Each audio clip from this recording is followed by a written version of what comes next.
Sampai suatu hari Dharma tahu kalau Parwani sedang hamil.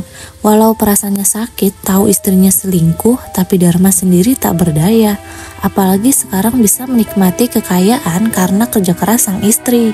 Parwani sendiri tak ambil pusing. Kehamilannya memang ia harapkan. Ia pun suka-suka saja selingkuh dengan supirnya. Kehamilannya yang diharapkan namun hanya sebagai syarat. Dan benar saja, saat Parwani melahirkan, bayinya langsung mati karena sebagai tumbal kekayaan yang semakin melimpah. Kehamilan dan melahirkan Parwani tidak banyak yang tahu kecuali Darman dan sang sopir pribadi sebagai ayah si bayi.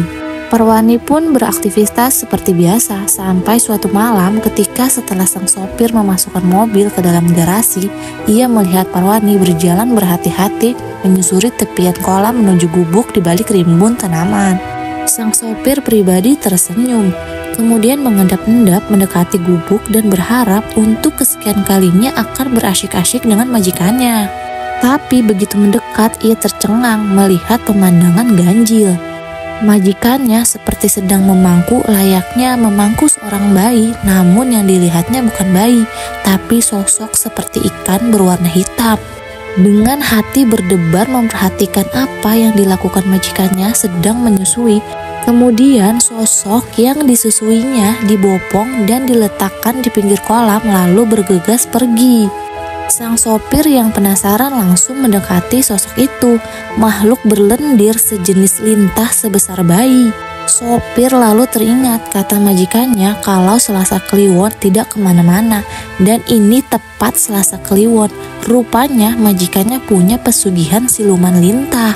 Dan apa yang baru saja dilihatnya mungkin salah satu syarat ritual yang harus dilakukannya. Sesaat si sopir masih terpaku melihat binatang aneh yang tiba-tiba lenyap dari pandangannya. Dan mendadak kedua kakinya ada yang menariknya ke dalam kolam lalu tercebur masuk kolam ikan. Esok harinya sang sopir ditemukan terapung di kolam dalam keadaan tak bernyawa. Kematian sopir pribadi yang jasadnya terapung di kolam masih dianggap musibah biasa oleh warga sekitar, tempat tinggal Darman dan keluarganya. Tapi oleh Parwani, kematian sopir pribadinya yang ganteng sebagai syarat tumbal kekayaannya. Ia juga tahu sopir kesayangannya itu memergoki dirinya menyusui lintah siluman.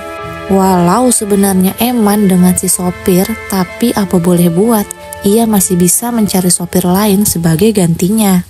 Dan pada akhirnya